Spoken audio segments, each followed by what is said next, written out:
The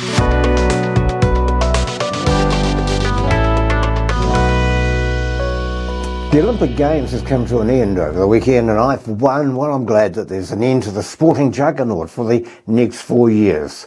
Hello, I'm Mike Bain from Christian Voice New Zealand, and it's our mission to view today's culture through the lens of the Bible. I said I was pleased to see the Olympics ending, not because it had pagan origins, but because I can now get some sleep, like you. The Olympic Games has been a great distraction from world events. We've been privy to the athletes' victorious moments, their heartbreak and their tears. All in all, it was a great occasion, and many will have great memories from being a part of the occasion. The Seine River aside, the Olympics introduced a demonic side of life, and I'll deal with the opening in a moment, but it also brought out a spirit of expectation. I'm not sure if you heard the hand-wringers last week deriding the competitors because we had no medals by day 2. Good grief. Having been around some of our top athletes when working as journalists in the Waikato, I had an insight into their lives which we would find difficult ourselves. The majority are young. They're in their late teens or early 20s. Living sometimes in squalid accommodation, looking forward to maybe some 3-minute noodles for tea, although I suspect they possibly ate better than the average scarfie. But it isn't easy, and for a few it was a lonely existence. Unless you had a natural talent, training is hard. It's early mornings out on a cold foggy lake in sub-zero temperatures. Yeah, you get the picture. Getting to compete in Paris doesn't come easy. But when the public of New Zealand slam into our athletes because they failed to exceed the expectation of a nation, it leaves me disappointed but also bereft of an excuse as to why it is we're happy to have the win, but then we really get stuck into them when they lose. Now, all I'm going to say about this headline to the journalist and the media outlet who printed this, and after also hearing News Talk presenters Simon Barnett and James Daniels putting the boot in, this is unacceptable and shame on you.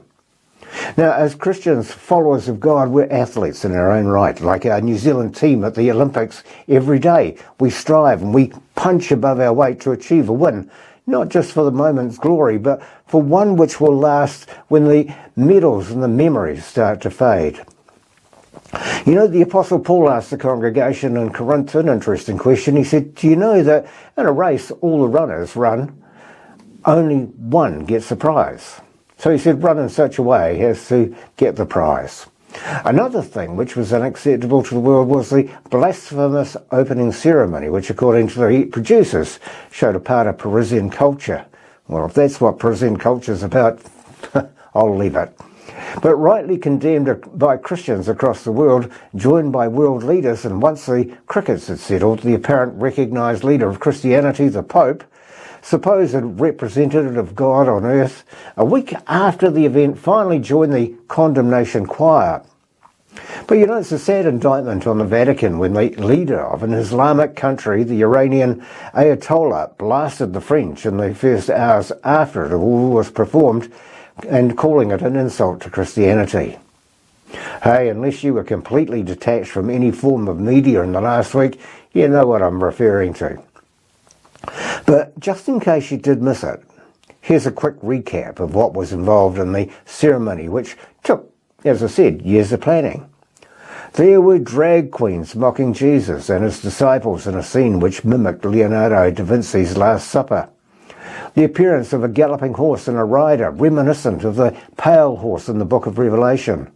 The prominent display of an idolatrous golden calf. Drag queens dancing with children. A singing, beheaded Marie Antoinette. Flames of fire shooting into the air. And, of course, one man exposed himself, and scene after scene of debauchery and blasphemy. But I ask you this, does any of it really surprise you? Unless you suddenly were teleported into the present day from some time long past, none of this should be new. Yep, it was shocking, but not surprising. We've seen this type of demonic display over and over for years now. If you don't believe me, let me just list a few from the recent past. Now, you won't remember because I've never heard of this one. The opening ceremony covered back in 2016 by the BBC for the Gotthard Base Tunnel in Switzerland. I had to look this one up, but it's the longest and deepest tunnel in the world. It featured this occult figure Baphomet hovering over a bunch of people in their underwear, a topless woman with bird wings, simulated sex, and a dead lamb. The opening ceremony of the 2022 Commonwealth Games was rife with occult symbols and pagan practices. It contained bizarre scenes involving people revering a giant bull. And you've got to ask the question, was this a ritualistic ceremony, Baal worship in plain sight? In another scene, dozens of people lay down in worship of a pyramid. In the end, a light-bearing woman, better known in the occult as the tribute to the light-bearer Lucifer, tamed the giant bull. Now, over in America, in the land of the free, the Super Bowl halftime show should for the past few decades be referred to as the Sodom and Gomorrah Spectacular, with its wide variety of shows featuring scantily clad dancers wielding chains, occult symbols, exploding flames of fire, and even manufactured costume malfunctions. Even last year, the music world lapped up the satanic performance of Sam Smith at the Grammys, clothed like a devil, surrounded by dancing demons who bowed in worship, while some singer by the name of Kim Petras, who I've never heard of anyway, but she sang a song worshipping the demon Baal. Not finished yet, but this one stumped me as to why. But in 2015, in an attempt to draw attention to wildlife extinction, activists projected a giant image of the Hindu goddess Kali on the Empire State Building. Finished now, so really, does the demonic opening of the ceremony of the 2024 Paris Olympics Games really surprise you? It really was shocking, disgusting, pagan, an evil abomination. It was all that, but I'm surprised that you're surprised. But we shouldn't be. From the time of Adam and Eve, yes, it was Eve, not Steve, but we've all been living in a fallen world, and the Bible in Ephesians 6:12 tells us when you have a biblical worldview, you understand why this is happening. These satanic ceremonies and events we see playing over and over are choreographed by the demonic world. As a result, we should expect to see more events like the one we just witnessed in Paris, because the demonic world is preparing for an event much bigger than the Olympics. They're getting ready for a time of greater anguish than any other time since the world began. Both Jesus and the prophets gave us numerous signs to look for, signs that indicate the nearness of the second coming of Jesus at the end of the 7-year tribulation. Their emergence and convergence for the first time in history tells us that the return of the Lord is close at hand. Look, here's a list. Israel back in the land. The Jewish people are in control of Jerusalem.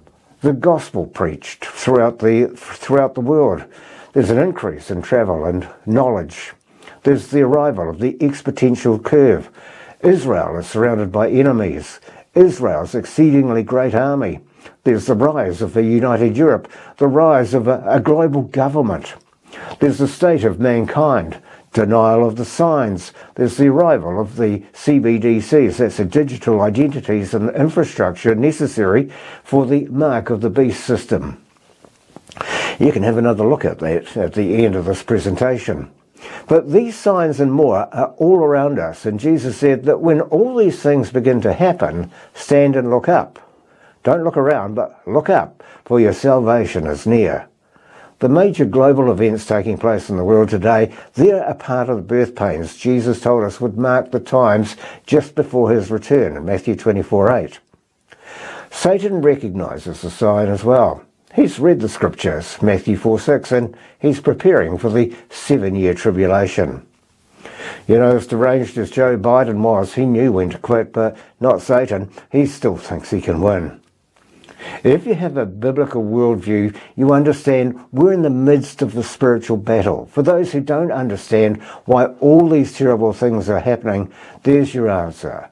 We're in a spiritual battle where gold, silver or bronze medals, well, they're not the prize, but it is a battle for our lives.